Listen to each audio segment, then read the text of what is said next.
Good evening, ladies and gentlemen, and welcome into Worthen Arena here in the volleyball capital of the nation in Muncie, Indiana for tonight's senior night men's volleyball broadcast between the Ball State Cardinals and the number 2 ranked Loyola Ramblers on SportsLink TV. Hello everybody, I'm Corey Stace alongside my partner Ryan Bickford. Joining us on our sideline tonight will be Kenneth Cohen. And Ryan, as I said, it is senior night here in Worthen Arena, but it's going to be a big hill to climb for the Ball State Cardinals to come in and knock off the number 2 team in the nation. Yeah, and not only the number 2 team in the nation, but the defending national champions. I'm just hoping this game can be half as exciting as the last game that we covered in the Princeton matchup. Exactly, a 5-set match in that one. We'll see if this one is as exciting. Who are 2 players for tonight's match to keep an eye on? Well, for Loyola, it's no secret. They're not trying to hide it. It's going to be Thomas Jeske. He's the Ramblers' BMOC, big man on campus. He leads the conference in kills per set with just under 4, and .62 aces per set is good enough for first in the MVB and third in the nation. He's an All-American, 4-time Player of the Week in the MVB, and academic all-conference last year. The boy will fill up the Gatorade cooler, walk the dog, and paint your back porch. He'll do it all. And for the Cardinals, it's the little man, the shortest guy on the team with the biggest heart, David Ryan Vandermeer. He ranks high in the conference statistically, 2nd in digs, 3rd in digs per set, and also 11th in the nation in that category.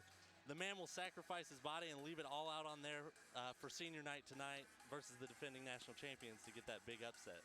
That is for sure. David Ryan Vandermeer, also the shortest man on the team, but has the highest jump on the team as well. David Ryan Vandermeer does. We're going to take a quick break, but when we come back, we will have first serve here in Worthen Arena in this senior night matchup between the Ball State Cardinals and the Loyola Ramblers on SportsLink TV. Welcome to a world where new is not as new. The parallel universe. Sweetie, didn't we watch this movie last week?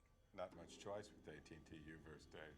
Sir, Xfinity On Demand has way more movie choices. Nothing wrong with a little repetition, Dave. Yeah, nothing wrong with a little repetition, Dave. Yeah, nothing wrong with a little repetition, Dave. Don't get trapped in the U-verse.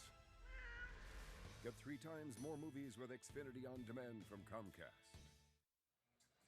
Welcome back to Worthen Arena on senior night here in Muncie, Indiana for a battle between the Ball State Cardinals and the number 2 ranked Loyola Ramblers. And jumping into the starting lineups, first with the Ramblers at the setter position, the 6'4 junior Peter Hutz. At the libero position, the 5'11 freshman Jake Selski. At an opposite hitter, the 6'5 freshman Ben Playstead. At another outside hitter, the 6'6 senior Cody Caldwell. Outside hitter 6'6 junior Thomas Jeske, the player to watch for Ryan Bickford. A middle hitter position, the 6'10 freshman Jeff Jendrick. And rounding out the lineup, the middle hitter, the 6'10 junior Nicholas Olson. And now for the Ball State Cardinals, a little bit different because it is senior night. At the libero position, as always, though, 5'9 senior David Ryan Vandermeer. At an outside attacker position, the 6'6 sophomore Brendan Serrain. Shane Whitmer will be in the starting lineups for the Ball State Cardinals at an outside attacker position, although we are being told he is going to play limited sets tonight. Iago Garchette is the setter, the 6'6 junior. Here's the change. Julian Welsh-White will start at the middle attacker, the 6'7 senior, and Matt Sutherland at another outside attacker, the 6'3 senior. Rounding out the lineup will be the outside hitter, 6'3 sophomore Mike Scannell. The Ramblers will be coached by Shane Davis tonight, who is in his 12th year as the Loyola head coach, and the Cardinals will be coached by Joel Walton, who is in his 17th year as the Cardinals head coach. Taking a look at the all-time series between these 2 teams, tonight's matchup marks the 47th time these 2 teams will go up against each other. Although the Loyola Ramblers were the national champions last season, as we have stated, the all-time series isn't as lopsided as you might think because Loyola's success has really come as of recently, in large part to Shane Davis, their head coach. Yeah, and they've won 7 of the last 8, and what they're doing is building a great program, and it's a lot of young talent. As you were going down the starting lineups, if people were listening, you'd notice there was only 1 senior, 3 juniors, and then the rest are all sophomores and freshmen. So I mean, it's definitely on its way up, the program is. And that's almost the scariest part about this lineup is that they're only rising next year as well. Thomas Jeske, the former All-American last season, he's going to be back next season. The only guy they're losing from the starting lineup is Cody Caldwell. And so that's scary. You saw on your screen just a minute ago the graphic, and the last win the Ball State Cardinals had was in 2013, but that was on senior night here in Worthen Arena. The last time these two teams matched up and the Cardinals came away victorious. The Cardinals won that matchup in a 4-set match. So we'll have to see what tonight has in store as the number 2 Loyola Ramblers come in red hot, as well as they won against IPFW just in Chicago, Illinois on Thursday, 3-0.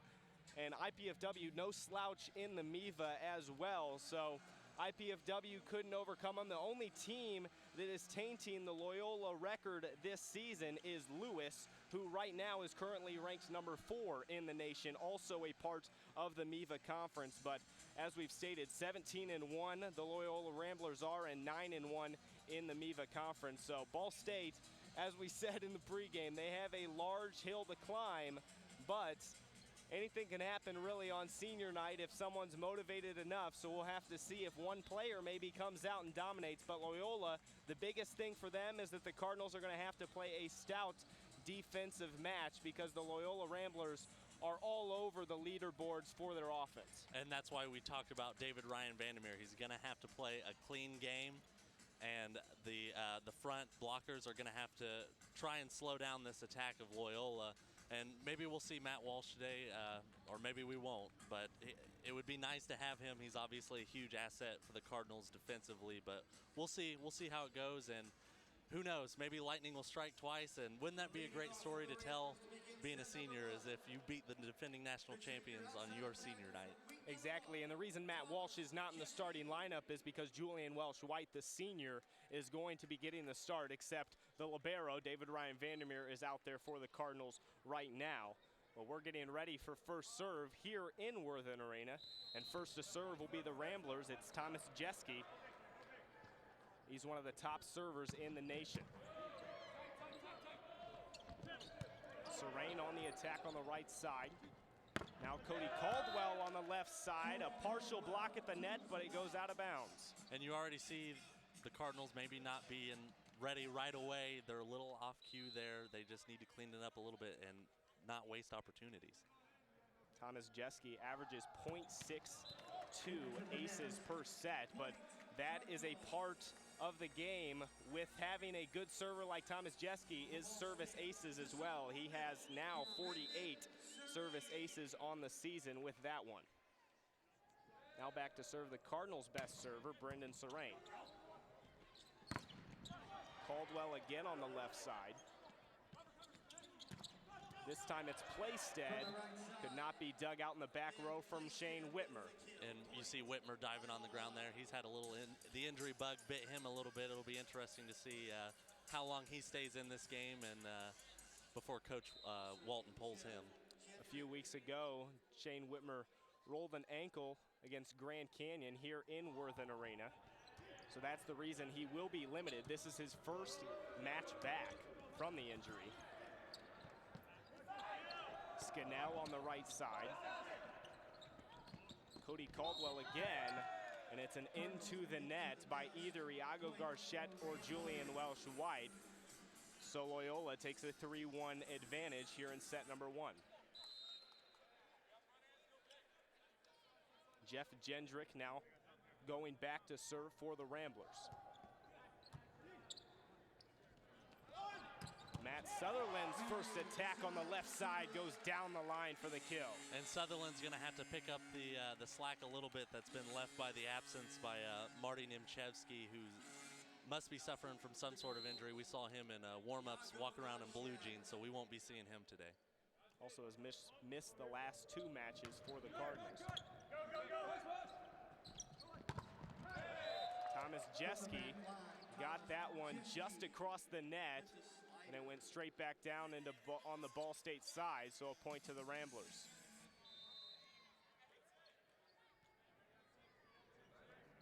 Playstead now back to serve. the lefty.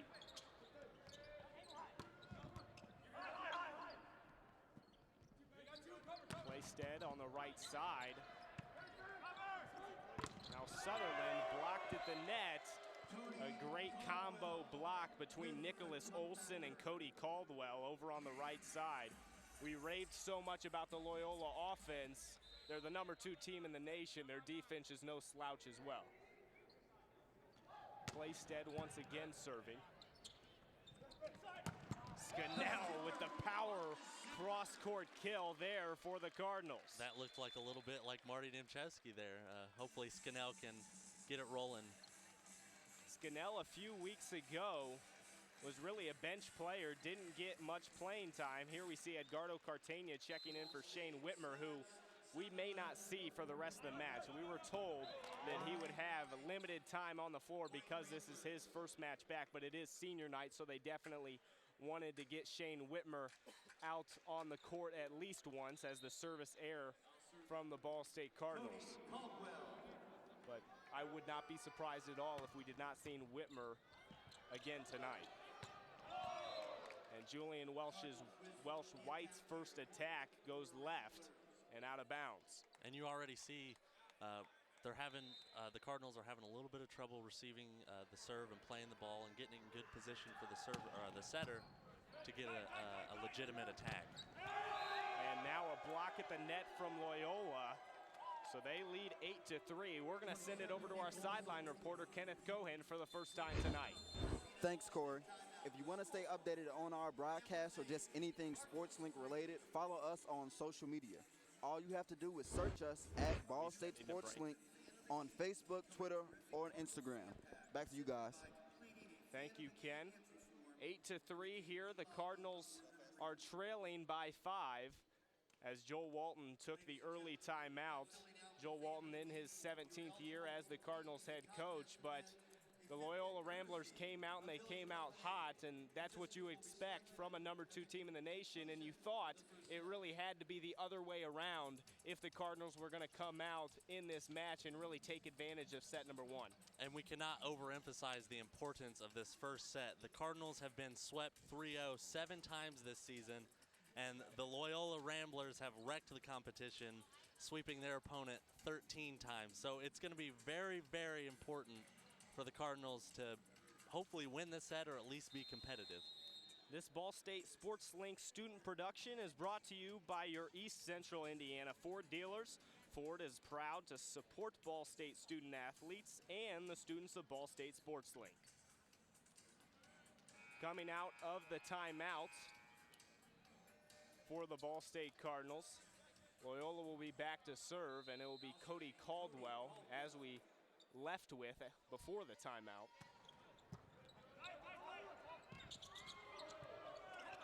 Interesting play there, a quick hit back over from Loyola. Now an attack by Olson. Scannell's attack on the right side, partially blocked. Good dig by Vandermeer.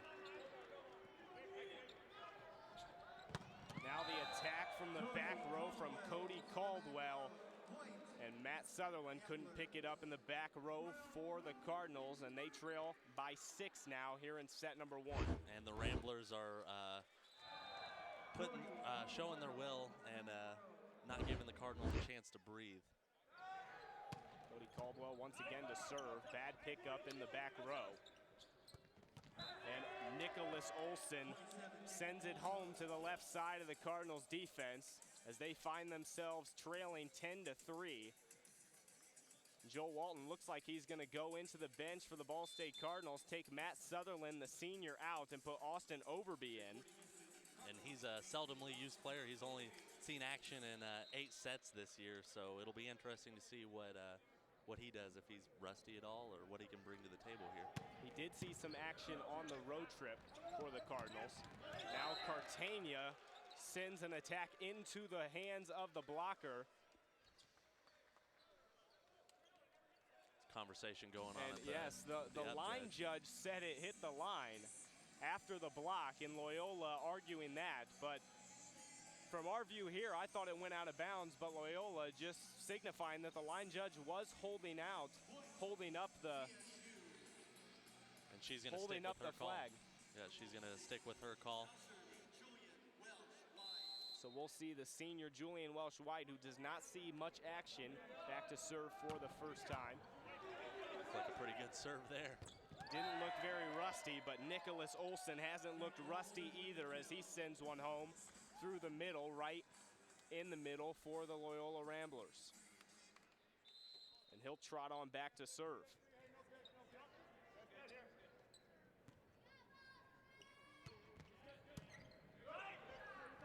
A bad bump, and it was an easy kill from Thomas Jeske.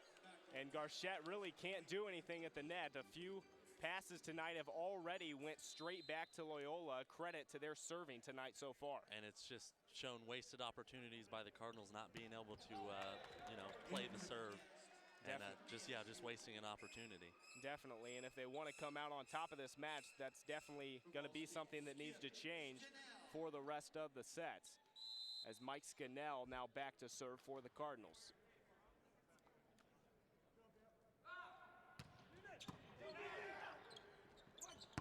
Set over to the left side, and here's Thomas Jeske. We saw him on that quick hit, but that's the first time we've seen him wind up with that big right hand and send one home through the Cardinal defense. Peter Hutz, the setter, now back to serve. And this one's Edgardo Cartagena who sends it cross court for the kill. And Edgardo has been playing well. He had 15 kills versus Quincy and 7 kills versus Lewis. So on this little road trip that they went on, he's played quite well. That Quincy match went to 5 sets. Ball State ended up being the loser of that match, but as you said, Edgardo Cartagena had a terrific night, pretty much a career night for him. He had his career high in kills with 15 and had 34 attacks, which both of those categories were team highs. The only alarming thing with that is 11 errors came with that 15 kills, so hopefully he can clean that up a little bit. And as you saw, Austin Overby on the left side got his first action at the attack. Ball State definitely not going away, although they found themselves trailing early. Serain now back to serve. This one goes long, points Loyola.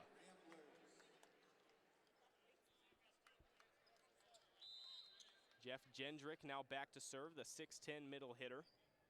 A freshman on this team. They find themselves with 3 freshmen in the starting lineup, which pretty remarkable for a Loyola team who just won a national championship last season.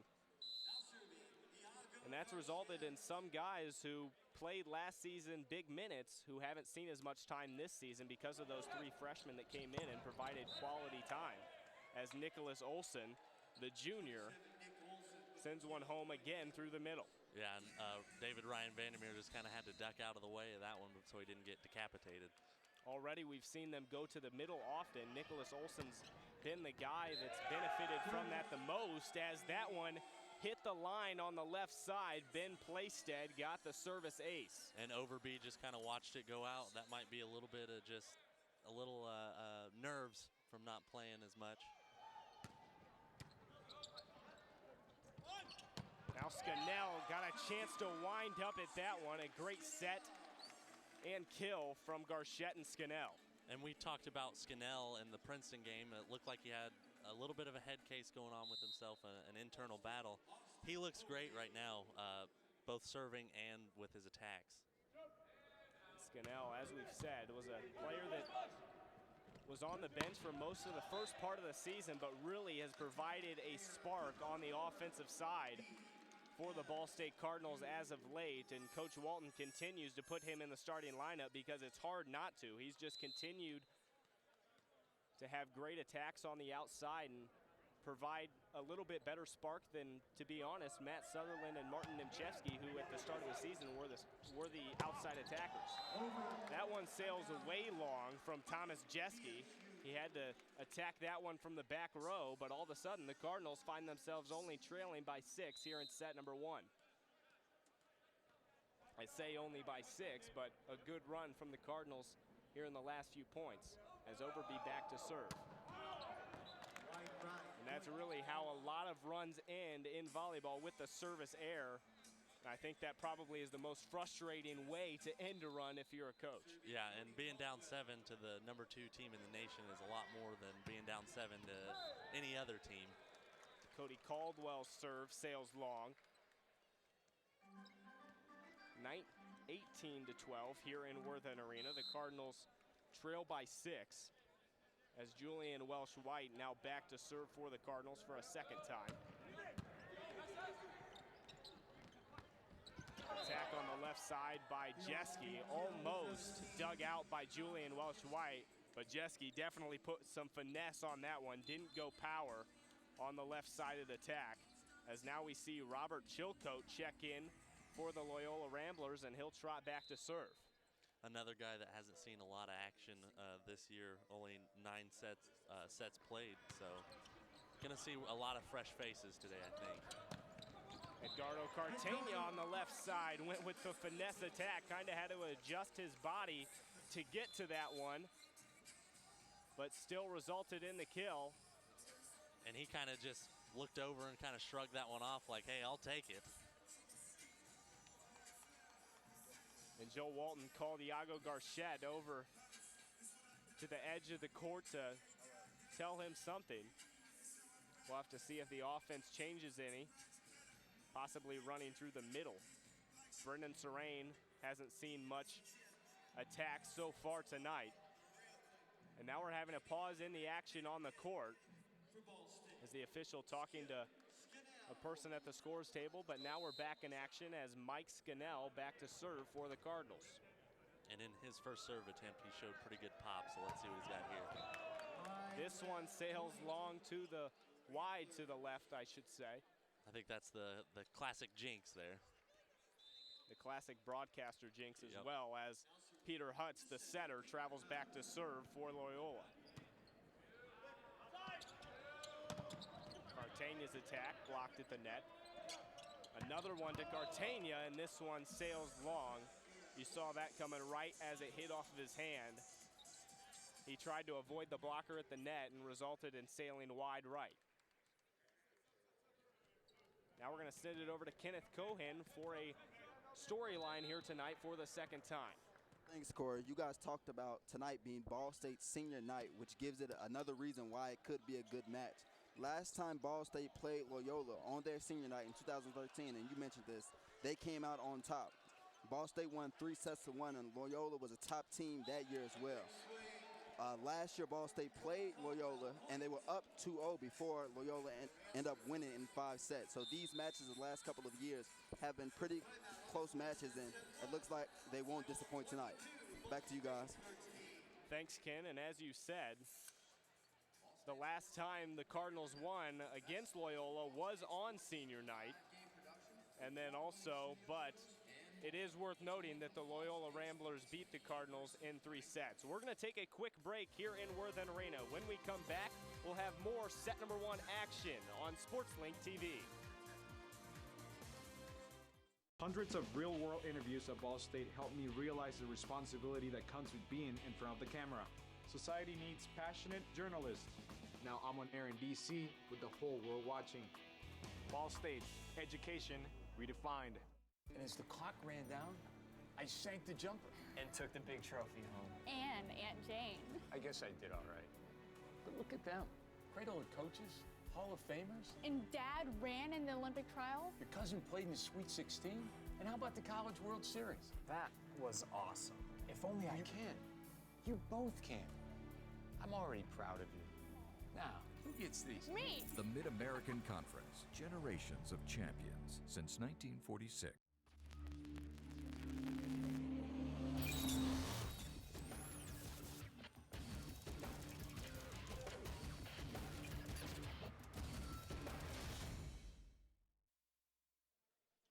Welcome back here in Worthen Arena for set number 1 action, as Cartagena sends one home to the right side of the Ramblers defense. Still Loyola leads 22-14 here in set number 1. And so far, Ryan, what do you think's been the most important, the Loyola offense or the lack thereof of the Ball State offense, and really some mental errors so far? Well, I guess is a little bit of both an option. The Loyola offense has just been relentless. They're a well-oiled machine, and it's no wonder that they're 17-1 and 9-1 in the MVB, and number 2 in the nation, and the defending national champions. And now Thomas Jeske sends one into the net. So another point goes to the Cardinals.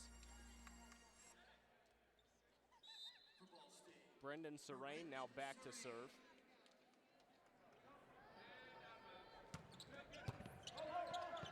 This one a quick hit back over to the Cardinals, and a bad pass from Scannell, but it can't be picked up by the Ramblers, and the Cardinals get the point. And even though the Cardinals get the point, you see right there, it's just another wasted opportunity. That it was a simple play for Scannell, and he just hit it over. And he even hit himself on the chest and said, that's my bad, guys, that's my bad.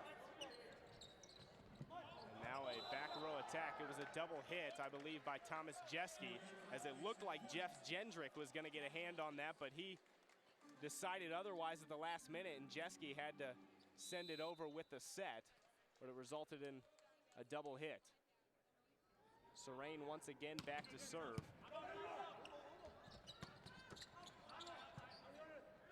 Overby on the left side.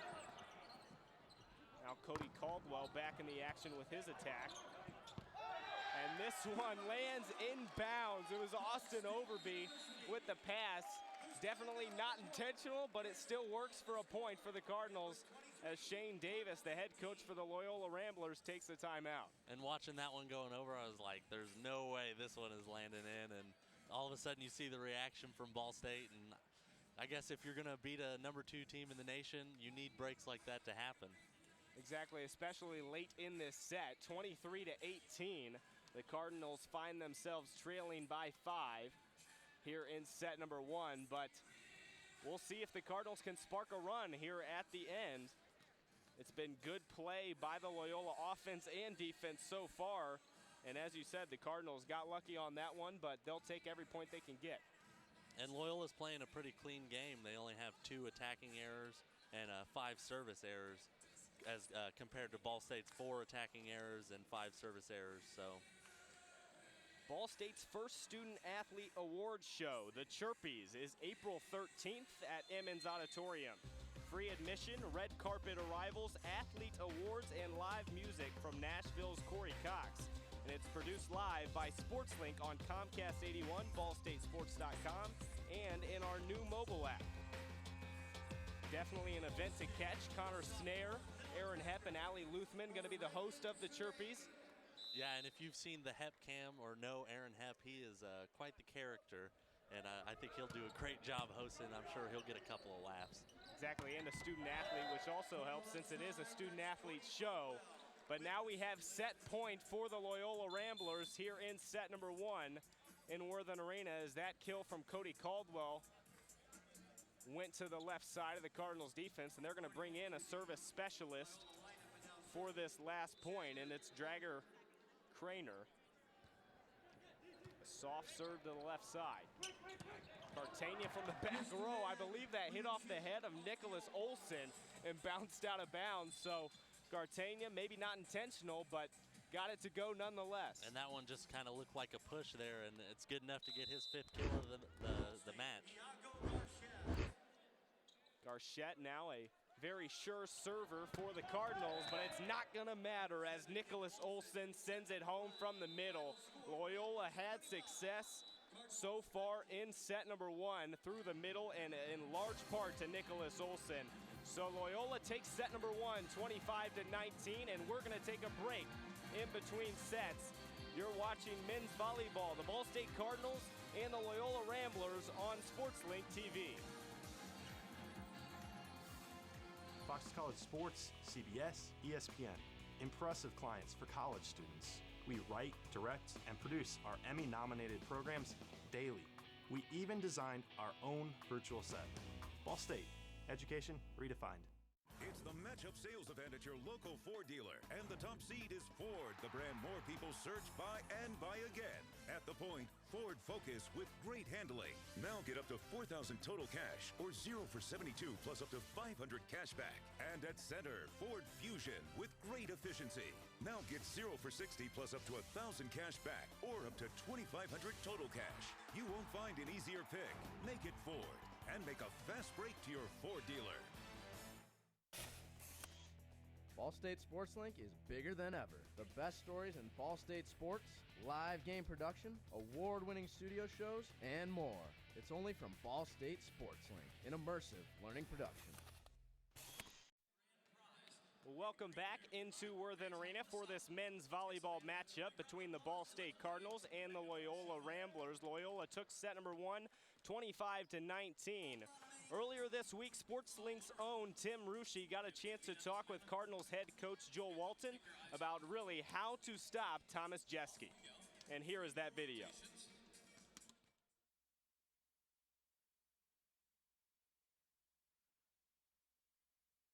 The trick against Loyola Jeske is just, he's so good. He's a very good left side attacker, hits a high percentage, hits shots that really not many other attackers that we see are attacking, and so we've got to do a better job defending Jeske this next time around. And they run a really fast offense, and I think the biggest thing against Loyola is going to be blocking. If we can get touches on the ball and make sure we find Jeske on the outside, we can definitely hold them to their feet. So we just got to go out right off the bat, realize we have nothing to lose, and kind of hit them in the jaw early.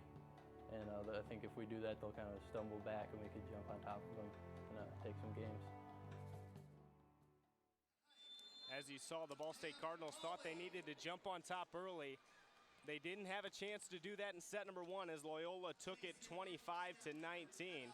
Taking a look at the MVB standings overall this season, Loyola finds themselves back on top after they were overrun by Lewis there for a while. Loyola finds themselves at 9-1 in the conference, 17-1 overall. Once again, as you see on the graphic, the line there in between Grand Canyon and McKendree represents the MVB tournament, as it's the top 8 teams, and the top 4 teams gets to host a tournament game as well. BSU, as you see, in the 5 spot. They could necessarily, even if they fall to Loyola here tonight, still find themselves hosting a MVB tournament game. It is a long shot, but it is possible. They'd have to go on the road and beat IPFW, Ohio State, and McKendree, who IPFW here in Worthen Arena went to 5 sets, a tough loss for the Ball State Cardinals. Ohio State, they actually swept here in Worthen Arena 3-0, and McKendree, they also beat here in Worthen Arena. So 3 capable matches that the Cardinals could win. They also would need some help from the IPFW Mastodons, but they also play a tough schedule closing out the season. Right, and whoever drew up the Ball State Cardinals schedule must really hate the Ball State Cardinals with a series against Lewis, now Loyola, then IPFW, and Ohio State. And if you were looking at that graphic earlier, those are all teams that are ranked and right above Ball State. So that is just a grueling grind, and to be right before the conference tournament, that's a lot to ask from a team. Exactly, as you said, Ball State definitely playing the best of the best here late in the season. As tonight they have Loyola. Just on Thursday they had Lewis. Then, as you said, IPFW and Ohio State are the next 2 opponents. So the 4 best teams in the conference, as that graphic showed, the Ball State Cardinals going a 4-match stretch where they have to play every single team. We're about ready for set number 2 here in Worthen Arena. As we've stated, Loyola won set number 1, 25-19. The Ball State Cardinals really came back late in that set, but it was just too little too late. What do the Cardinals need to do differently to possibly come out on top here in set number 2? They need to do the things that we've been talking about. They need to quit wasting opportunities and making silly mistakes off of not being able to handle the serves. Just get it to the setter. Give your attacker the chance to score a point for your team, and just try and withstand the fury that is the Loyola offense. That's about all you can do, and hopefully we can get a couple lucky bounces. It's going to take quite a bit, and especially being down 1-0 early. And they found themselves down early. If you look at it, technically, the Ball State Cardinals were down early in set number 1 by a score of 12-5. And if you want to do some math there, the Cardinals only lost set number 1 by 6. So from that point on, they actually won set number 1. But as you said, they can't have a slow start as they did in set number 1. And Loyola definitely took advantage of it and really was able to just coast. Even though Ball State got close at times in set number 1, I didn't feel that there was any pressure on Loyola, really, that the Cardinals were coming back. And even if you looked at Loyola's players, I don't think that they really felt any pressure. How Brendan Serrain talked about in that preview, how maybe they'll slip up a little bit. You haven't seen that, and that's a sign of a champion right there. And that service by Brendan Serrain goes into the net. So already Loyola off to a 1-0 start. But now right back at you. I don't know if he wanted to say right back at you, but Thomas Jeske has a service error wide to the right. And that's his 3rd service error of the match. And also we see Matt Walsh in now for the Cardinals. Julian Welsh-White, the senior, got the start tonight, but they really missed Matt Walsh's defense. And now already you saw the block at the net, but this one sent home now by Cody Caldwell. Also Nate Wolf in the match for the Ball State Cardinals in the middle. And Matt Walsh adds a lot to this defense. He's obviously the defensive anchor for Ball State, being a 2-time Defensive Player of the Week in the MVB, and he's 2nd in the MVB in blocks per set. And oddly enough, he's 2nd to his brother, who plays for Lewis, and that's also good enough for 3rd in the nation, right behind his brother. Exactly. He was actually number 1 in the nation, but to be honest, his blocks has just continued to go down throughout the season. It almost seems like once he got into conference play and got to play some big boys like the Lewises and the Loyolas, IPFW and Ohio State, you can throw any MVB opponent in there. That's when Matt Walsh's defense started to go down a little bit. But he capitalized on the offensive end as well, just on that last possession. This one sent home on the outside as well, and Ball State finds themselves up. And the amazing thing about that is he's a 6'11" freshman. Him and Brendan Serrain are guys that are going to be key cogs in the future of this Ball State team. And Mike Scannell sends his service long. Already 2 service errors from the Cardinals in set number 2 as they find themselves tied up at 3. Ben Playstead back to serve.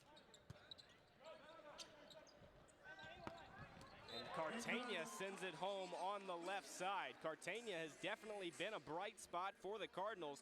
That is his 7th kill on the night already early in set number 2. And we talked about somebody would have to step up offensively with Nimchevsky being out. And the service woes continue as Matt Walsh sends that one way long. He's had trouble serving this season. He leads the team in service errors. It's like a big man trying to shoot free throws in basketball. It's just not happening. Almost Shaquille O'Neal-like as Mike Scannell comes from the back row, doesn't get that ball over the net. Shaquille O'Neal trying to serve a volleyball. Could you imagine that one? Cody Caldwell once again back to serve for the Ramblers. Brendan Serrain in the middle. This one hit the line on the left side. Loyola thought it went out for a second, but Serrain now getting involved in the offensive side. That's his 1st kill of the night, only his 2nd attack. And Loyola's made a couple mistakes here and there that's led the Cardinals to stay in this one early. It hasn't gotten out of hand too badly. It's still 5-5 now, 5-6. And there's the big man on campus, as you referred to him earlier, Thomas Jeske on the left side with the kill. The BMOC, big man on campus. I didn't get the acronym down, but I did get the wording. There you go. Edgardo Cartagena once again on the left side. This one blocked. Now Nate Wolf's first shot at an attack on the right side goes cross court for the kill. Cannot be dug out in the back row from Cody Caldwell. Nate Wolf, hungry like the Wolf. He had 11 kills versus Quincy and 3 kills versus Lewis. He's starting to see a little bit more action and making productive time with that action. And he's come in as of late because of the Nimchevsky injury, you would have to think. Nimchevsky went out of matches earlier this season, and he was there to replace him as Brendan Serrain gets the kill on that one, and the Cardinals find themselves leading here in set number 2 once again, 7-6. And here comes Edgardo Cartagena, who had 5 service errors against Quincy, and 4 against Lewis. So he struggled a little bit serving. Jeske finesse. Now Serene in the middle once again, and the Cardinals take a 2-point lead here in set number 2. And if there's a little momentum meter, you're starting to see it just tick ever so slightly towards the Cardinals, and that's what they need. With a good team like the defending national champion Ramblers, though, you can never count on momentum too much. As any point, they can come right back at you like Cody Caldwell just did. Oh yeah, there's no panic. Don't get me wrong, there is no panic on the Loyola side. They are perfectly fine with where they are. Maybe they'd like to be up a little bit more, but they are not shaking in their boots just yet. And interesting that Cody Caldwell got that kill, because he's a big-time player in big moments for the Loyola Ramblers. You'd think it's Thomas Jeske who just had that kill, but Cody Caldwell was really the big guy that they went to offensively in their tournament run last season. Had 19 kills in the NCAA semifinal, then had a game-high 20 kills in the actual national final run, and that's really, he was named the NCAA tournament most outstanding player, even as he doesn't even find himself as the top attacker on this team. That's Thomas Jeske, but Cody Caldwell seems to come up in big moments. And if you're going to be a national champion, you can't just have one guy. We saw a one-guy attack with the Princeton Tigers, and that's why a team like Loyola is so much more dominant, because it just comes from everywhere. A big solo block from Thomas Jeske as he walks back to serve now. Mike Scannell just found himself hopeless as Thomas Jeske, a great block as you saw the replay. Matt Walsh sends this attack sailing long. Garchette was trying to argue that it was tipped at the net, but the head judge keeps the call, and Loyola takes back the 1-point advantage here in set number 2. And I don't think this head judge is going to be wavering from too many calls. She looks pretty confident and stern in what she's doing. Caldwell on the left side. This one hit the blocker. I believe it was Matt Walsh, and hit the net and then hit the antenna, so that'll be out of bounds and a point to the Ramblers. And now a timeout taken from Joel Walton, the Ball State head coach. We're going to take a quick break as they take a break in the action here in Worthen Arena in this men's volleyball broadcast. The Ball State Cardinals and the Loyola Ramblers will continue set number 2 action after this break. You're watching SportsLink TV. Welcome to a world where new is not as new. The parallel universe. Sweetie, didn't we watch this movie last week? Not much choice with AT&T Uverse, Dave. Sir, Xfinity On Demand has way more movie choices. Nothing wrong with a little repetition, Dave. Yeah, nothing wrong with a little repetition, Dave. Yeah, nothing wrong with a little repetition, Dave. Don't get trapped in the Uverse. Get 3 times more movies with Xfinity On Demand from Comcast.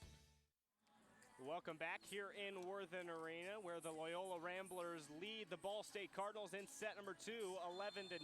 They also lead in the match as they took set number 1. Looking at a storyline for the Ball State Cardinals, look no further than Edgardo Cartagena, who has already had a great night for the Cardinals tonight. A transfer from Pacific University, whose men's volleyball program actually got cut just last season. Him and all of his teammates had to find new homes. 6 of his former teammates found a home at Amiva Fo, Ohio State, but none of those teammates that he had on Pacific University transferred to Loyola. But many times this season, he's found himself playing opponents that he used to play with at Pacific University. An interesting story, and it's fitting, which he's played well so far in this match for the Cardinals.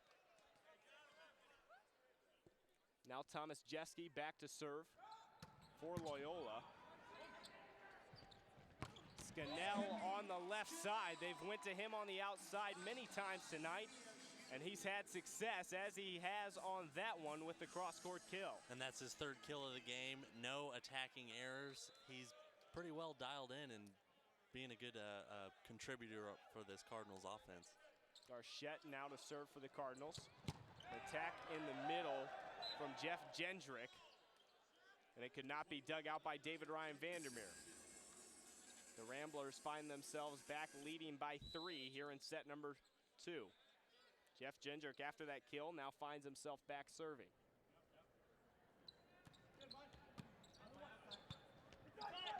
Nate Wolf on the left side. Nate Wolf and all of the Ball State teammates thought that was tipped at the net, but he sent it long, and so it's going to be a Ramblers point. Both teams were celebrating there, and the Cardinals turned around and couldn't believe that the point was being awarded to the other team. Jeff Jendrick once again to serve.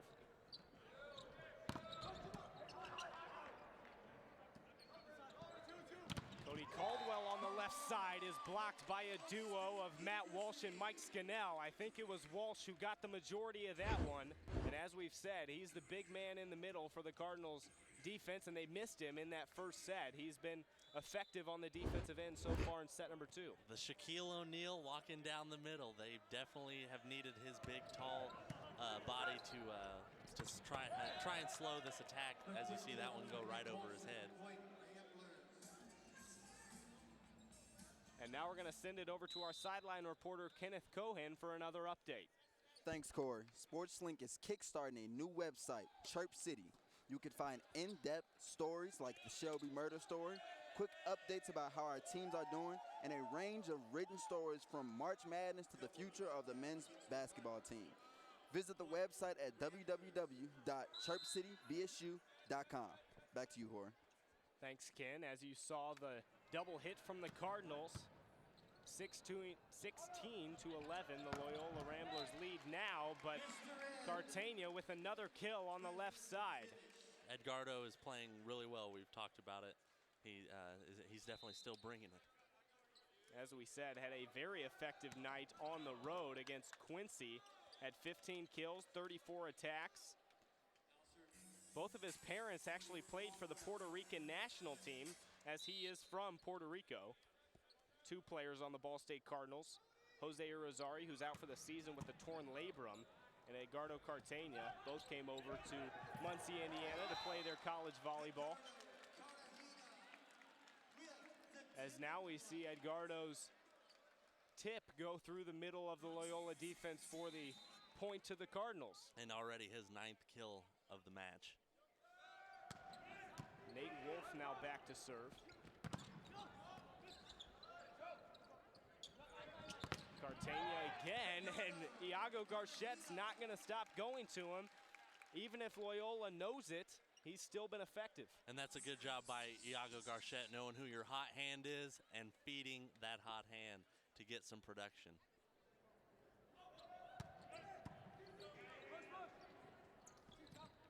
The attack on the left side by Jeske hit the chest of Nate Wolf. Couldn't dig that one.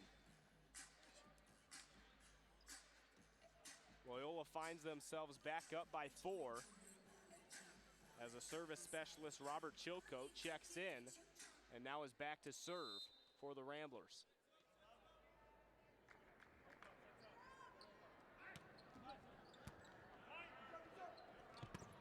Serene in the middle. Now to the outside to Cartagena.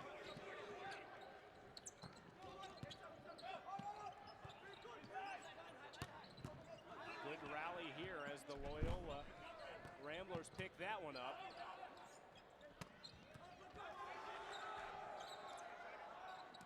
Jeske on the left side. This rally continues.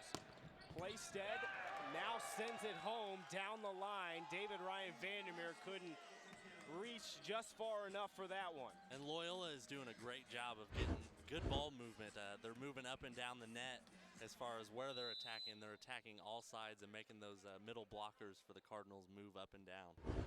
Ben Playstead, who just had that kill, one of those freshmen we were talking about, out of the 3 who are in the starting lineup. This time it's Peter Hutz, the setter, with the solo block. But as I was saying, Ben Playstead, one of 3 freshmen in the starting lineups, and that's really what makes the Loyola Ramblers so scary, not just for this season, but for next season as well, because they have everyone in their starting lineup back except Cody Caldwell. Yeah, and then they also have you talked about earlier, a great recruiting class coming in, and it's scary to see the potential Alabama or whatever, the Goliath that is coming up in Loyola and the MVB Conference. And they're going to be a power in the MVB and the entire NCAA for quite some time, especially with this youth that is a productive part of this team already. And so now a timeout by Joel Walton. 20-14, the Ramblers lead by 6 here in set number 2. And as you were saying, the recruiting class coming in, I'm sure, is great, but also they have 11 out of 16 players on their team named to the Volleyball Magazine's Fab 50, which is the top 50 players in the nation when they were a senior in high school. And a lot of their team leaders are also people that are leading statistically in the MVB as well.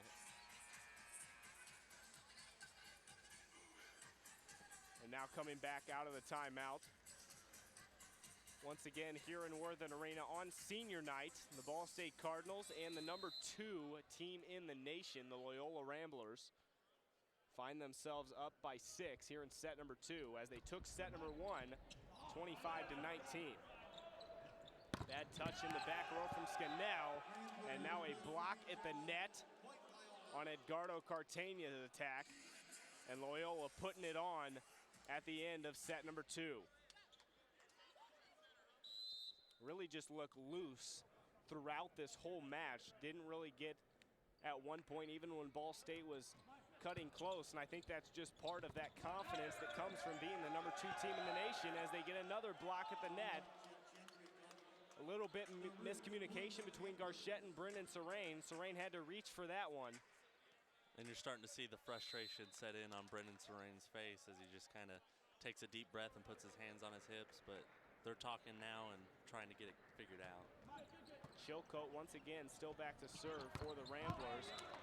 This one blocked at the net but out of bounds, so Cartagena is going to get a kill for the Cardinals and cut the Loyola lead to 7. And that block attempt was by Jeff Jindrick, one of those freshmen that we've been talking about. He's 4th in blocks per set in the MVB, 5th in the nation. He's right behind his teammate Nick Olson. And as we've said, almost flirting with the territory of Alabama football, Kentucky basketball with the recruiting class they continually having coming in. As I said, 11 of 16 players were named to the top 50 recruits in the nation when they were coming out of high school. And Jeff Jindrick also is a one-time off-the-block National Freshman of the Week, so great accolades. And a lot of these other freshmen also have great accolades and awards that they've acquired over this season. Nate Wolf with the kill on the right side cuts the Loyola lead to 7. But Ball State's definitely going to need a huge run if they're going to come back here in set number 2. As Serrain back to serve, he'd be the guy back to serve to do it. Blocked at the net by Matt Walsh. And now a block at the net by Scannell and Walsh. Off of the attack from Jeske. And you can on always the right side. You can always see a big difference in the defense when Matt Walsh is in there. He's just a huge body, and it's just so hard to get it around him and over him. Diving save from the service ace from Cody Caldwell. Now Jeske on the right side went straight down the line for the cross-court kill. Beautiful placement by Jeske, and really, you haven't seen him wind up and just absolutely crush the ball. Although I'm sure he does that, it seems like it's more the placement that gets him so many kills per set.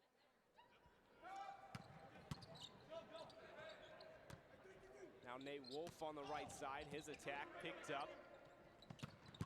A huge attack in the middle from Jindrick is dug out by Vandermeer. Now Playstead on the left, blocked at the net from a trio of Cardinals. And Matt Walsh again is a part of that trio.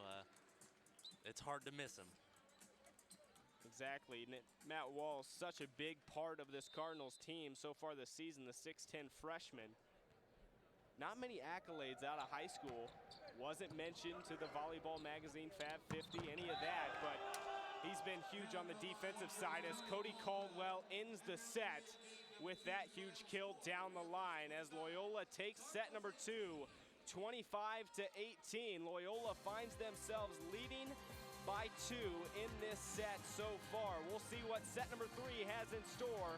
We're going to take a break in this men's volleyball matchup between the Ball State Cardinals and the Loyola Ramblers on SportsLink TV. Hundreds of real-world interviews at Ball State helped me realize the responsibility that comes with being in front of the camera. Society needs passionate journalists. Now I'm on air in DC with the whole world watching. Ball State, education redefined. And as the clock ran down, I sank the jumper. And took the big trophy home. And Aunt Jane. I guess I did all right. But look at them.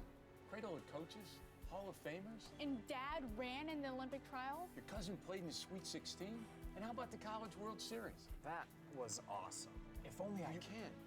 You both can. I'm already proud of you. Now, who gets these? Me! The Mid-American Conference, generations of champions since 1946.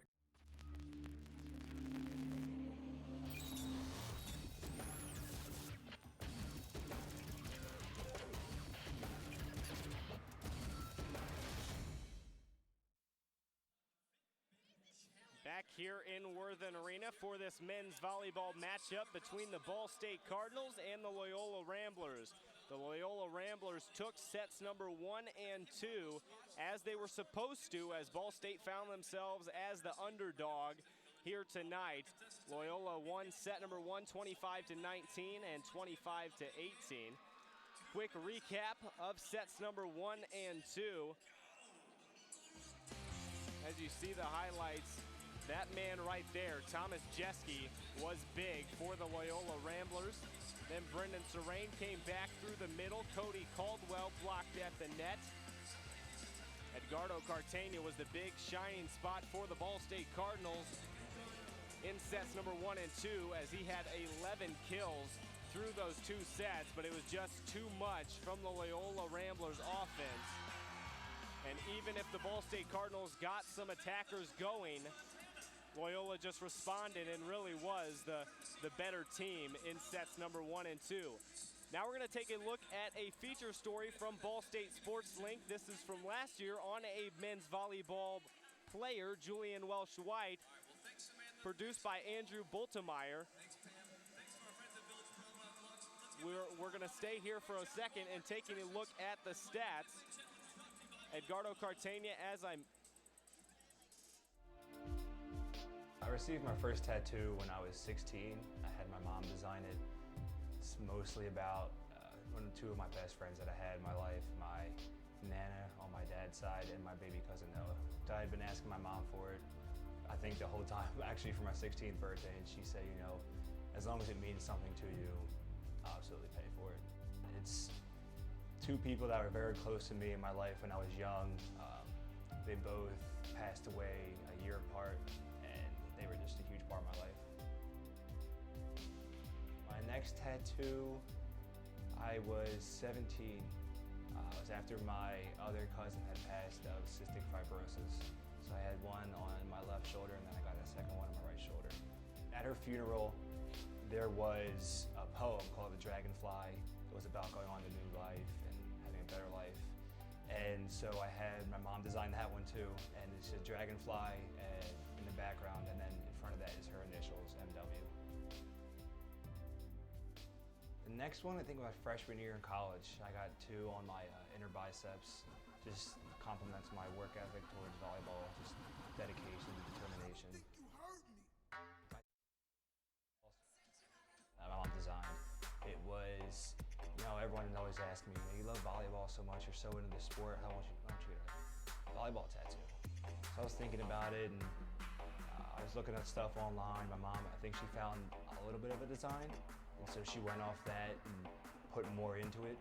And so it's kind of a, I don't know how to explain it. It's a volleyball. It's a picture of volleyball, but it has like a design, like kind of lightning design around it. It's on my right ribs. It kind of goes from my back, my lower back, up to the front of my ribs. After my freshman year of college, I had gotten a Chinese letter on my left rib. Stands for family comes first. I'm always about my family. You know, I love them. They always come first in my life. My last tattoo I got after my mom had been sick for a while. She came down with a disease. during the summer of 2013, I found something that online that just really struck me as inspiring. It was from struggle comes strength. And she went through a lot of struggle, and now she's getting stronger and stronger. And I think that's now a new motto to live by. I also asked her, I don't think she remembers it, but I had asked her what her favorite flower was, and I remember it was a red rose. She loved it. You know, she wasn't expecting it. I didn't tell her I was getting it. I had gotten it in, I think, July of last summer, and I probably told her in October. When she found out, she was just awestruck.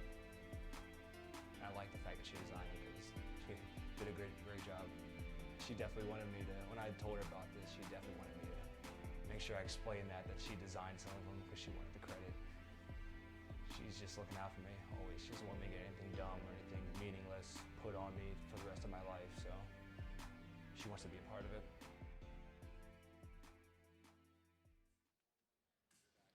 As you saw, a great story there from Julian Welsh-White. He got a tattoo for his mother, and actually a new Sports Link video is going to be coming out, so be sure to watch out for that one. More about the story about Julian Welsh-White and his mother and his great career for the men's volleyball, Ball State men's volleyball team. So that one will be produced by Zach McClusack and Noah Reed. Now we'll look at a story produced by Tim Rushi talking to Joel Walton, Brendan Serrain, and Mike Scannell about the men's volleyball season so far.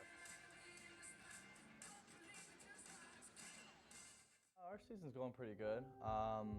You know, last year we lost some big guys, obviously, two All-Americans, you know, K.O. Lesky, some big guys, but this year we got a very, very young team, and we got a lot of depth on the bench. The guys have done really well against Big Ten opponents. We've taken down both Ohio State and Penn State.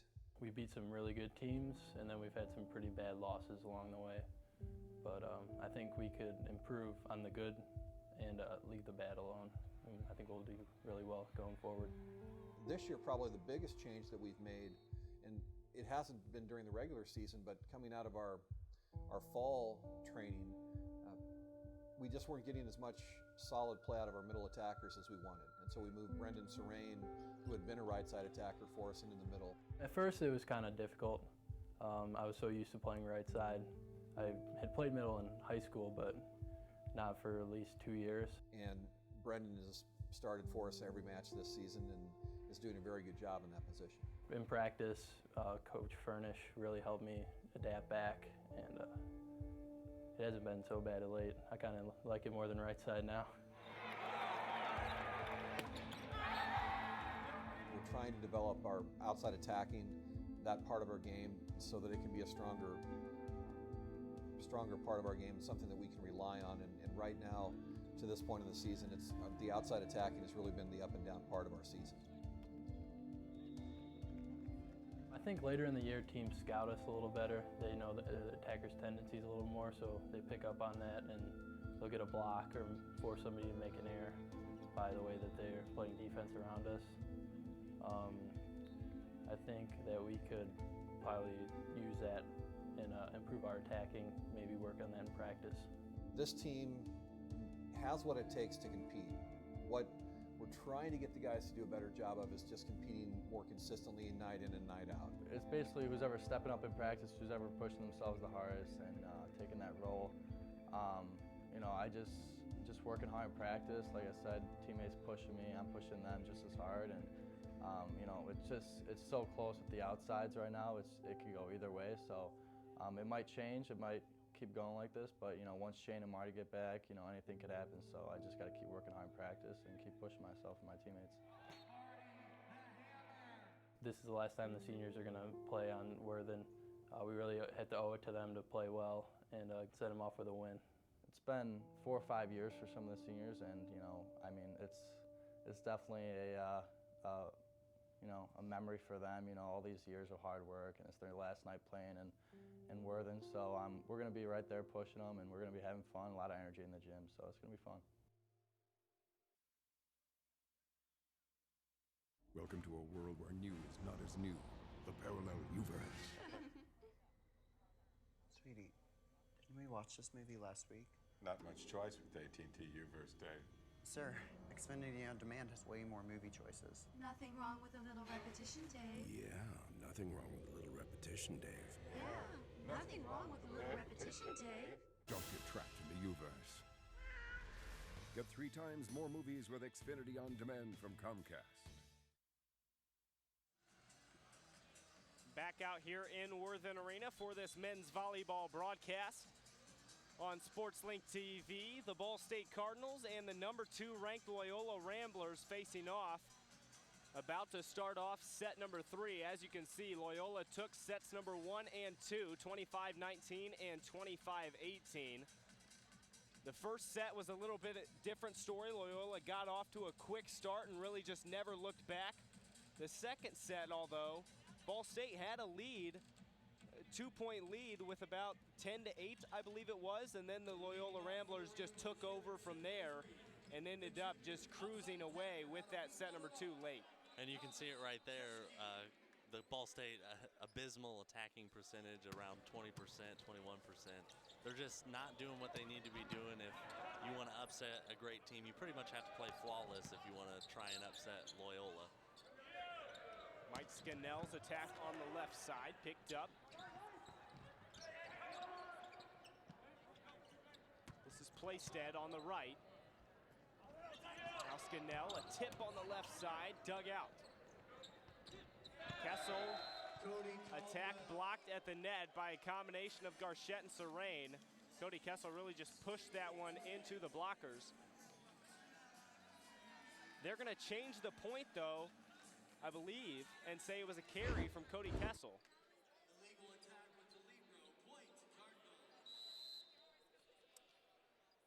The announcer announced that it was an illegal attack from the libero, but it was Cody Kessel on the attack, so not sure what the call exactly was. I believe it went down as a carry from Cody Kessel. But once again, tied up at 1, so doesn't really matter, even though the Ball State Cardinals got that first point of set number 3. Yeah, in men's volleyball, everything is boom, boom, boom. You don't have much time to sit around and think about anything. It's on to the next point. Jeff Jendrick now back to serve for the Ramblers. Mike Scannell's attack on the left side goes cross court for the kill. And Mike Scannell has been pretty impressive. I mean, his numbers are not gaudy, but he's definitely played a clean game, and it's in contrast to our last broadcast when we did the Princeton game where he had quite a few errors. Mike Scannell has definitely stepped up on the offensive side. 1.79 kills per set. This attack, there was no one there in the middle of the Ball State Cardinals defense. Mike Scannell, actually, we saw Austin Overby earlier in this match in set number 1. Mike Scannell and Austin Overby actually played club volleyball together, both from Illinois. Now Nate Wolf, attack on the left side, blocked at the net. Now it's going to be a double hit from Edgardo Cartagena. He was backpedaling as he tried to set that ball. And really, how you know it's a double hit is there's just spin all over the ball, and definitely on that one there was spin on the set. Now this one, Ben Playstead sends it sailing long to the left side. All tied up at 3 once again here in set number 3. Mike Scannell now back to serve for the Cardinals. A back row attack from Thomas Jeske. And that's really the first time we've gotten to see him just absolutely wind up and kill a ball. Yeah, and he was definitely feeling that one. We haven't seen too much emotion from Loyola, but after that one, he just kind of gave it the whoo boy. And now Nate Wolf with the attack on the right side. All tied up once again in set number 3. And this one kind of has the feel of set number 2, where it's just kind of a slow start by Loyola, but I think you and I both know it's only a matter of time before they really, really start putting the pedal to the metal and imposing their will. Exactly. Ball State's going to have to play, as you mentioned earlier, almost a flawless set number 3 if they want to get back into this match. But we talked about it earlier, 13 sweeps for the Loyola Ramblers this season out of 18 matches. They definitely know how to finish an opponent when they've got him backpedaling. This one saved by Mike Scannell. Thomas Jeske didn't care about the applause in Worthen Arena, and he killed it home on the cross-court attack. That's what guys like Thomas Jeske live for, is killing that momentum that might be brewing in the opposing team. 6-4, Loyola finds themselves ahead by 2 in set number 3. That pass picked up by Garchette, though. A good set from Garchette, almost had to reach over the net for that one, and Serene sent it home right in the middle. And that was a nice save by Garchette. You saw a lot of that in the first set where the ball was kind of played over onto Loyola's side, and they'd have no problem just spiking that one right into the floor. And Jeff Jendrick right in the middle. We've really seen them go to the middle a lot tonight, which is surprising with Thomas Jeske and Cody Caldwell on the outsides. Really their 2 top attackers, but the middle has been working with Jeff Jendrick and Nicholas Olsen so far for the Ramblers. And that's what good teams do. They take what the opponent gives them, and they hit on that weakness and just beat it to a pulp. Now we're going to send it over to our sideline reporter, Kenneth Cohen. Thanks, Corey. This is a matchup between 2 of the better passing teams in the MVB. Both Ball State and Loyola have players that are top 5 in assists per set in the conference. Peter Hutz, who's number 1, is averaging 11.3 assists a set and has a total of 646 assists this year, which is 4th in that category. And Iago Garchette for Ball State is number 5 and is averaging 9.8 assists a set. He has 717 assists total this year, which is 3rd overall. So both of these teams have players that do a great job of setting up their teammates for the kills. So this should be a competitive match.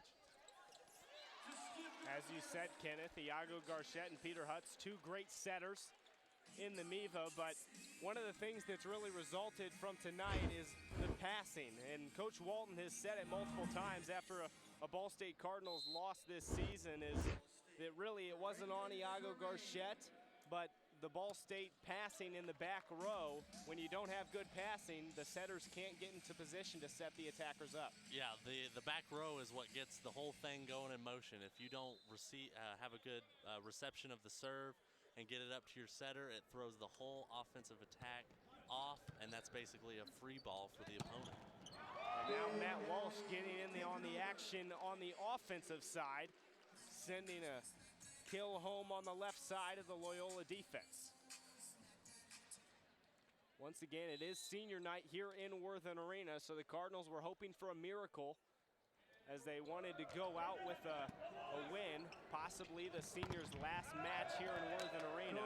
Earlier in that video, you heard Brendan Serene say it was the last match, but Ball State, if they lose this match, they still have a chance to host a MVB tournament game, but it is a long shot. They need help from IPFW, who sits at number 4 in the MVB standings right now, and they would need to close out pretty much with 3 match wins. As Thomas Jeske just winds up with the right hand. And those past 2 kills from the back row deserve to be called kills. Sometimes you see a tip go through the middle and it goes down as a kill, but Thomas Jeske just winds up and kills the ball from the back row. With emphasis. Mike Scannell tried to do the same thing, but it was picked up. Now Nate Wolf with the free ball. Cody Caldwell right into Mike Scannell's hands, and it went out of bounds. So Caldwell getting back in the action. We haven't heard his name in a while since really set number 1. They continued to go to him. As Joe Walton takes the timeout, 12-8, the Loyola Ramblers find themselves ahead by 4.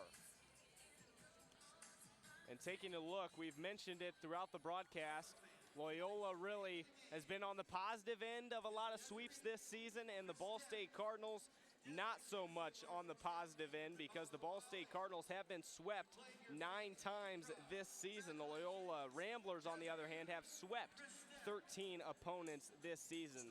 And Loyola has only played 1 5-set match this season. That was against St. Francis in Pennsylvania, about in the middle of their season. Ball State, as we've said, they've been swept 9 times. They have also swept 8 opponents, but 17 of their last 24 matches this season have been decided. 17 of their 24 matches this season have been decided in 3 sets, either them getting swept or them sweeping an opponent. So interesting note for the Ball State Cardinals, and if one of those situations was to come true, it would be the Ball State Cardinals getting swept tonight, because the statistics are not on the Ball State Cardinals side tonight, but we'll have to see what happens throughout set number 3. Yeah, it's kind of like that that ESPN show, Numbers Never Lie. The statistics pretty much tell the story of this one. This one's pretty much par for the course as far as going 3. I'd say only going 3. I'd say Loyola's probably going to close out this final set, but you never know. Lightning could strike here in Worthern. Crazier things have happened, I'm sure. Ben Playstead now back to serve. Attack in the middle from Matt Walsh. That looked like it may have been sailing long, but Jake Selski tried to dig it up in the back row. And so it's going to be a point to the Cardinals. Now Mike Scannell back to serve for Ball State.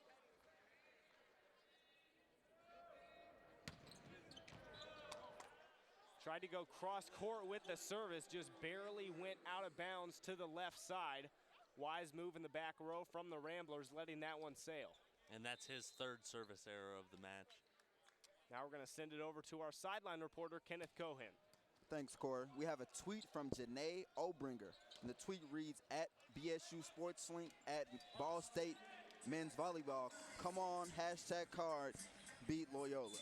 And we're thankful that you're watching the broadcast. I'm sure the Cards are thankful that you're supporting them. And even though things aren't going your way, please continue to watch the broadcast. Things could change.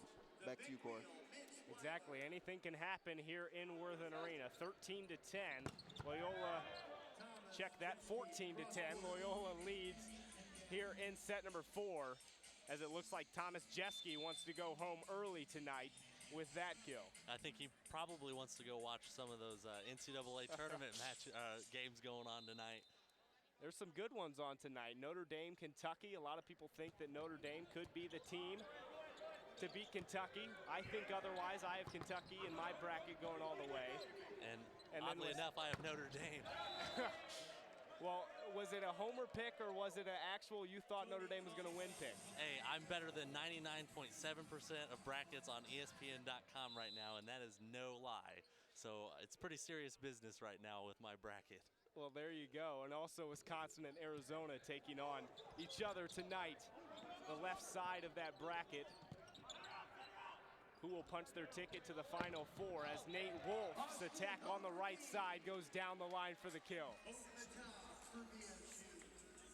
We're still playing here in Worthing Arena, though. We shouldn't get too ahead of ourselves looking for the NCAA tournament, as Nate Wolf, if he has anything to say about it, he's going to try and get the Cardinals back into this one. Yeah, I don't think the Cardinals are just going to roll over. I don't think the competitor in that is going to let that happen. And I'm sure a seasoned veteran like Joe Walton's not going to let that happen either. A heartbreak after Worthing thought they had a kill, but Iago Garchette goes with his first no-look quick hit of the night for the kill. He was pretty proud of that one after he gave the Tiger Woods fist pump after that one. Edgardo Cartagena thought he had the kill on that tip, but a great pancake dig. 2 Loyola players laid out for it. Didn't see which one actually got the hand on it as Cody Caldwell comes through the middle and gets the kill. Loyola finds themselves leading by 4 here in set number 3.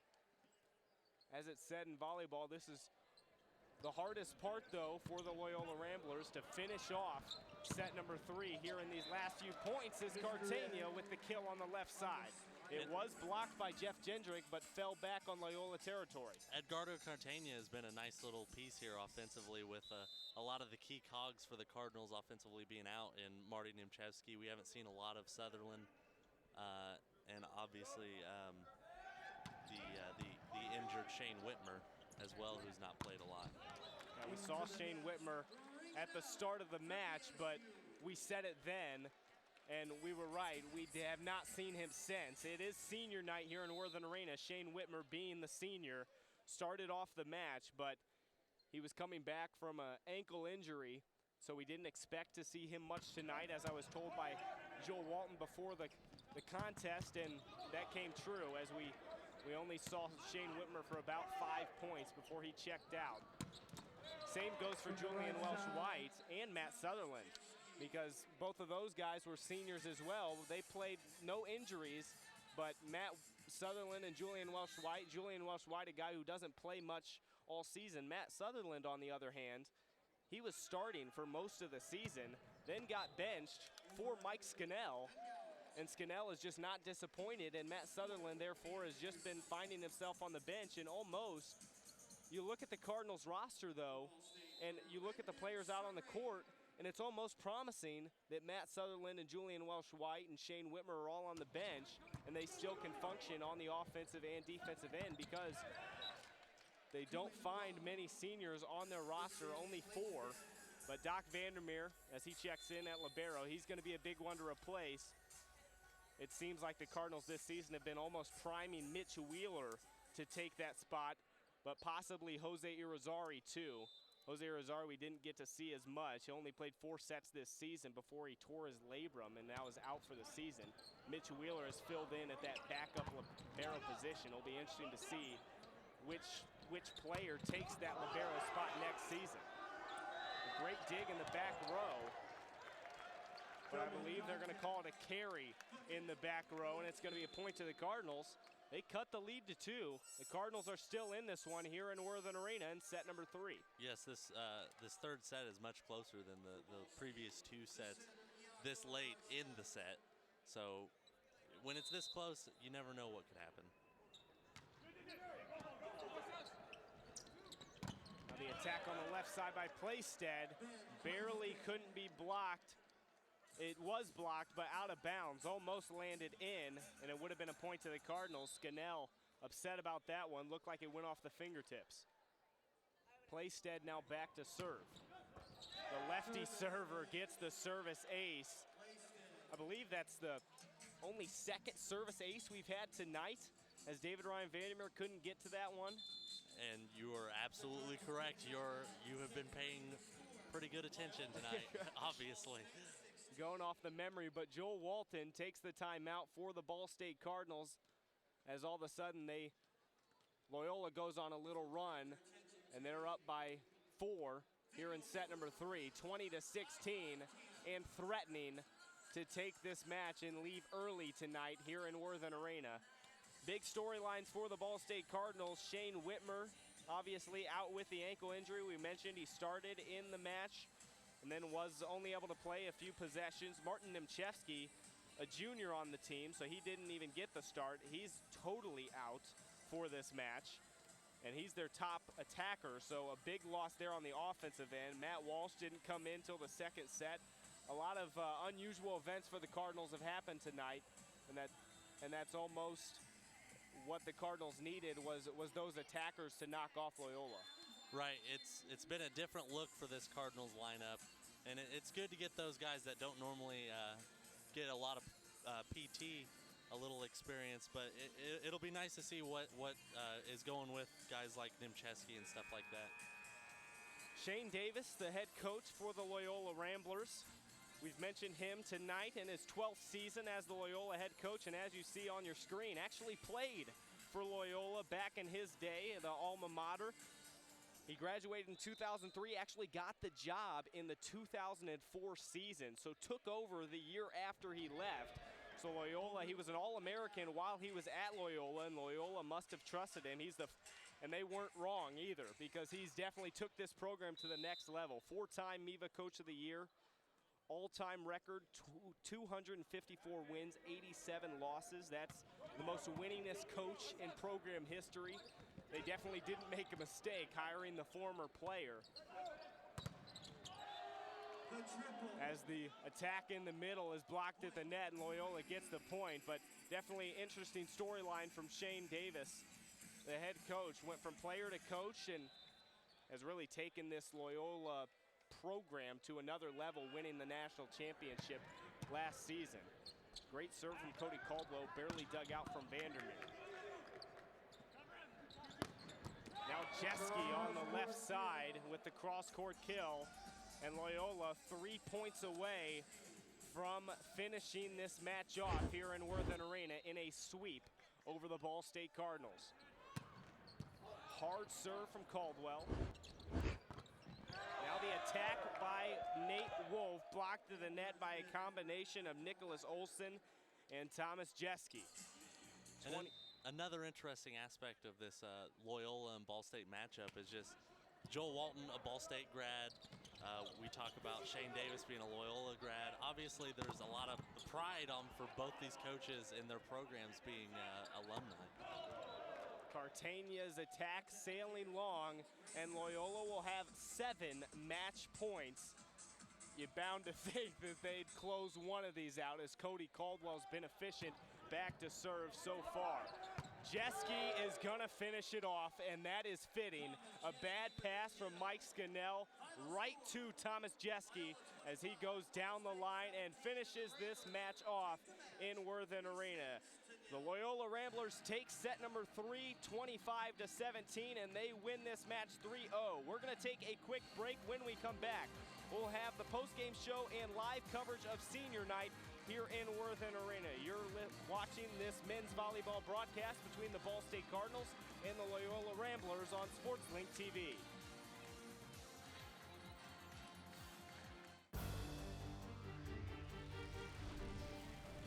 The Mid-American Conference. We come from many places. We're as different as the games that we champion.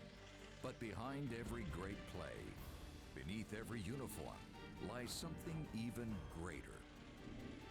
Because the real goal is building better people. The Mid-American Conference. Sportsmanship for life since 1946. It's the matchup sales event at your local Ford dealer. And the top seed is Ford, the brand more people search, buy, and buy again. At Ford, Ford Escape with available foot-activated liftgate. Now get 0.9 for 60 plus up to 500 cash back or up to 2,000 total cash. And from the perimeter, Ford Edge with available EcoBoost efficiency. Now get 0 for 72 plus up to 1,000 cash back or up to 3,500 total cash. You won't find an easier pick. Make it Ford and make a fast break to your Ford dealer.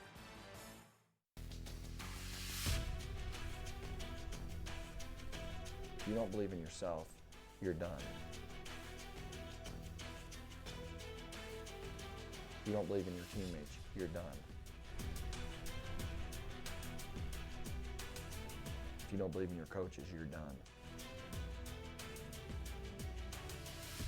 You got to root for your brothers.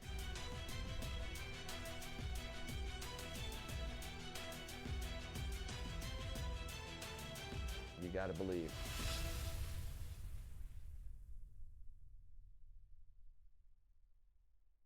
Dancing is my passion. I never imagined it could help children with autism, transforming their lives and mine. I've learned I can make an impact that will last a lifetime. I love to dance and was born to teach. Ball State. Education redefined. Back out here in Worthen Arena for this men's volleyball matchup between the Ball State Cardinals and the Loyola Ramblers. The Loyola Ramblers ran away with this one in 3 sets. The set scores: set number 1, 25-19, set number 2, 25-18, and set number 3, 25-17. They just kept getting better over the Ball State Cardinals, and it really was almost expected coming in, but you wanted to see a miracle here in Worthen Arena for the Ball State Cardinals. And we talked about the things that the Cardinals would have to do in order to get this win, and they basically did none of those things. They played a fairly sloppy game. They had 15 errors, 2 reception errors, but they just didn't get the job done. And now taking a look at the highlights from tonight. Most of them coming from that man, Thomas Jeske. He was big tonight from the back row and everywhere on the court. Also, Cody Kessel got in on the action for the Loyola Ramblers. The Ball State Cardinals had their moments in this match, but really the Loyola Ramblers just outmatched them and outlasted them in this match in 3 sets as Loyola took it.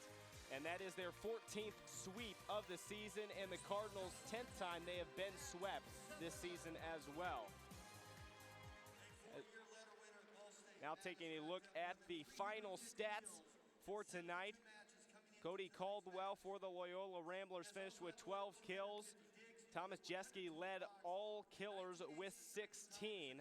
Taking a look at the graphic on the screen, Loyola 10 more kills than the Ball State Cardinals, and really was the hitting percentage, which the Loyola Ramblers lead the nation in hitting percentage. You see on the screen, .468, ridiculous.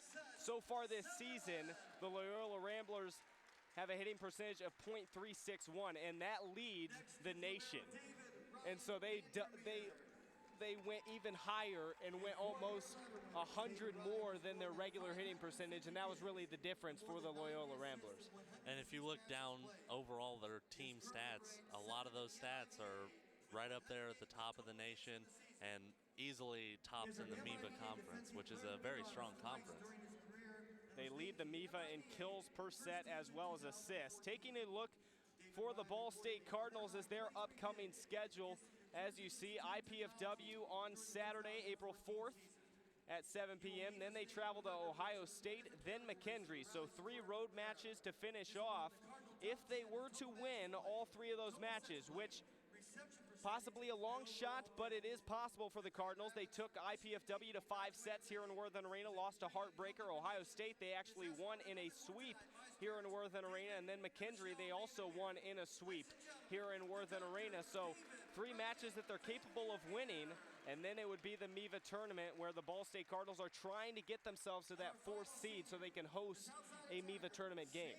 And the seniors are going to be a very important role as you see them walking out here. They need a healthy Shane Whitmer. They need David Ryan Vandermeer to be that heart and soul in the back, sacrificing his body. And Sutherland needs to get back on track and be a contributing factor to the offense. And so now we're going to keep it here to cover the Ball State Cardinals seniors tonight. As you see, Shane Whitmer on the court.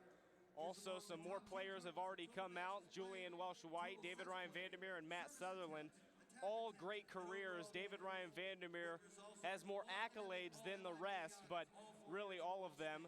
David Ryan Vandermeer, the son of David and Mitchell Vandermeer, has 3 sisters, Megan, Sydney, and Jennifer, and 1 brother, Nathaniel. Actually, all of them are homeschooled by Michelle, who is also their volleyball coach. Allison Wilson, a Ball State Sports Link member, actually did a story on David Ryan Vandermeer just recently. You can go catch that on ballstatesports.com or follow BSU Sports Link on Twitter and look for that story. Shane Whitmer, as you just saw, another great career for the Ball State Cardinals. Sad that on senior night he had to be injured. He did start the match, but really couldn't finish it, only played a few points. He's the son of Todd and Claire Whitmer, has a twin sister, Abby. His father, Todd, actually played Division III basketball, and Shane Whitmer majored in accounting here at Ball State. Now taking a look at Julian Welsh-White, the son of Scott and Kathleen. Excuse me, I was looking at the wrong card. The son of David and Stacy Welsh, has 1 sister, Stephanie, and 1 brother, Kyle. He majored in sports administration here at Ball State University. And then finally, Matt Sutherland. As you see, the presented jerseys to all 4 of those seniors. A great thank you to the class of 2015 for the Ball State Cardinals. And Matt Sutherland, the son of Scott and Kathleen Sutherland, has 1 sister, Erin, and 1 brother, Jeff. He majored in exercise science here at Ball State University. And we are taking a look at those 4 seniors, but we're also saying so long here from Worthen Arena, as it was senior night here in Worthen Arena, but a sad loss for the Ball State Cardinals to the number 2 team in the nation, the Loyola Ramblers. They took set 1, 25-19, set number 2, 25-18, and set number 3, 25-17. For my partner, Ryan Bickford, our sideline reporter, Kenneth Cohen, I'm Corey Stace saying so long here from Worthen Arena on senior night. Stay tuned and stay updated to the Ball State Cardinals men's volleyball season for the rest of the way and into the MVB tournament. We're signing off here in Worthen Arena saying so long, and thank you for tuning in to another SportsLink TV broadcast between this Ball State Cardinals and the Loyola Ramblers.